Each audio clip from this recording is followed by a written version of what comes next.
Maka semua perintah yang Allah berikan tidak ada manfaatnya untuk Allah. Semua perintah yang Allah berikan tidak ada manfaatnya untuk siapa? Allah. Makanya orang-orang ada yang datang kepada Rasulullah SAW, yamunnuna alaika an aslamu. Mereka datang kepada Rasulullah, masih sedikit pengikutnya, mereka masuk Islam. Mereka merasa berjasa pada Nabi Sallallahu Alaihi Wasallam karena mereka masuk Islam tuh kan. Karena kita masuk Islam, Nabi jadi punya teman, merasa berjasa. Allah tegur itu, qul la tamunnu alayya islamakum. Katakan pada mereka, jangan kalian merasa berjasa padaku atas Islam kalian. Balillahu yamunnu alaikum. Tapi Allah Ta'ala memberikan karunia atas kalian semua. Maka Allah adalah Allah. Allah adalah As-Samad, adalah Waliyun 'anil 'alamin. Allah adalah Sattarul 'Uyub. Allah Ta'ala adalah segala di atas segala-galanya. Dan Allah Subhanahu wa Ta'ala, subhanallah, pada umat ini begitu kasih sayang. Begitu kasih sayang. Dengan berkah Rasulullah sallallahu alaihi wasallam, begitu kasih sayang pada umat ini. Sahabat Salman Al-Farisi radhiyallahu anhu, kisah panjang kita pun sudah tahu. Ringkasnya, setelah ketemu pendeta yang ketiga kalinya pendeta itu katakan, kalau aku mati nanti, kamu gak akan ketemu lagi orang yang bisa mengajarkan kebenaran padamu.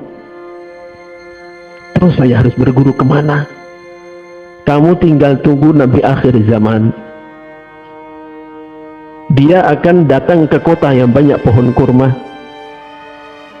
Dia menerima hadiah, makan hadiah dan tidak memakan sedekah. Di antara dua tulang belikannya ada tanda khatmun nubuwah. Apa yang kita ambil dari sini? Sahabat Salman Al-Farisi radhiyallahu anhu, beliau hidup waktu itu mencari Islam kira-kira abad 6 Masehi, kurang lebih abad 6 Masehi. Baru 600 tahun setelah Nabi Isa alaihissalam diangkat oleh Allah, sudah tidak ada yang bisa menyampaikan ajaran Nabi Isa dengan benar. Baru berapa? 600 tahun. Pendeta pun putus asa. Kamu gak akan temukan lagi orang yang bisa mengajarkan kebenaran padamu. Kamu tinggal tunggu Nabi akhir zaman. Akhirnya menjadi sahabat. Tapi pelajaran besar yang kita ambil apa? Betapa kasih sayangnya Allah pada umat ini. Sayyidina Rasulullah SAW wafat, sampai hari ini udah berapa tahun? 1400 tahun lebih. Masih ribuan, ratusan ribu orang yang bisa mengajarkan Al-Quran. Masih ratusan ribu, mungkin jutaan yang bisa mengajarkan hadis. Masih ratusan ribu, mungkin jutaan orang yang mengajarkan fikih. Masih ratusan atau mungkin jutaan, puluhan juta orang yang mengajarkan akidah yang benar. Ini semua adalah fadlun minallah, karunia dari Allah.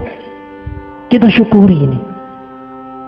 Rahmat khusus dari Allah Ta'ala, fadlun minallah, karunia khusus dari Allah Ta'ala untuk umat ini.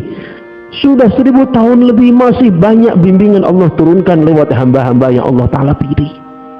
Ini kita syukuri. Maulana Jamil rahimahullah, Imam Raimi, tatkala mengisahkan ini kata beliau, maka pahami kondisi umat ini. Andaikan ini manusia, umurnya sudah 1400 tahun lebih. Kira-kira kekuatan apa yang mesti diharapkan? Kekuatan makan, kekuatan minum, kekuatan lari, kekuatan seksual, apa yang bisa diharapkan? Dah loyo semua. Kata beliau begitu, dah loyo semua.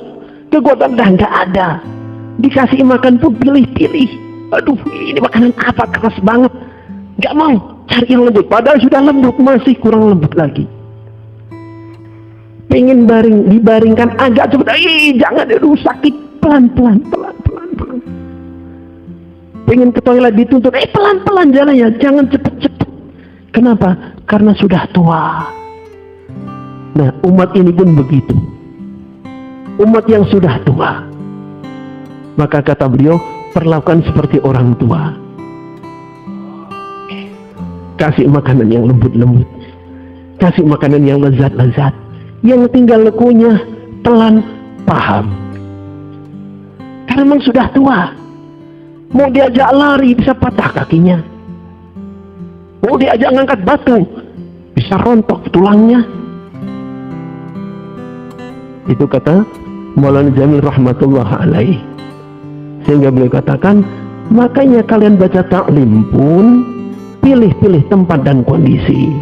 Kata beliau, jangan sampai kalian baca satu masjid ini dilihat banyak yang pada nggak sholat, wah ini mumpung ada ini, lalu kalian bacakan satu hadis, barang siapa meninggalkan sholat dengan sengaja maka akan dimasukkan dalam neraka. Satu hukum 80 tahun, 1 tahun 360 hari, maka satu hukum sama dengan 28.800.000 tahun. Ini kakek-kakek 70 tahun nggak sholat. Dengar itu, kira-kira gimana? Pingsan. Itu sekali saya 70 tahun, saya berapa lama di neraka? Ya udah, nggak ada harapan lagi. Makanya kata beliau, salah satu pintu yang digunakan setan untuk menjauhkan umat dari Allah adalah pintu putus asa. Orang merasa bahwa agama ternyata susah, saya nggak mampu, saya nggak bisa, kagok.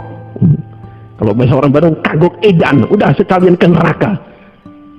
Akhirnya begitu nantinya. Maka beliau pesankan, kalau mau baca ancaman, bacalah untuk diri sendiri dan keluarga yang sudah siap. Lalu untuk apa? Untuk bahan nangisin umat. Kata beliau ini, kan kita hanya nakil, hanya menukil kan. Untuk apa? Bahan nangisin umat. Ya Allah, tetangga saya dah bertahun-tahun gak sholat, satu sholat aja satu hukum. Ya Allah, tunjukkan dia. Gunakan hadis-hadis ancaman untuk menyayangi umat, bukan untuk nakut-nakutin umat. Terus kata beliau lagi, ada satu orang sakit, datang ke dokter, baring, dicek. Oh ya, gimana Pak dokter? Ini dari pemeriksaan napas, jantung, darah. Bapak kayaknya paru-parunya masalah ini. Terus gimana? Saya nggak bisa jawab. Tuh, kenapa? Kemarin ada orang kena penyakit seperti Bapak, baru pulang mati. Ini kira-kira pasiennya ini akan bertahan berapa lama?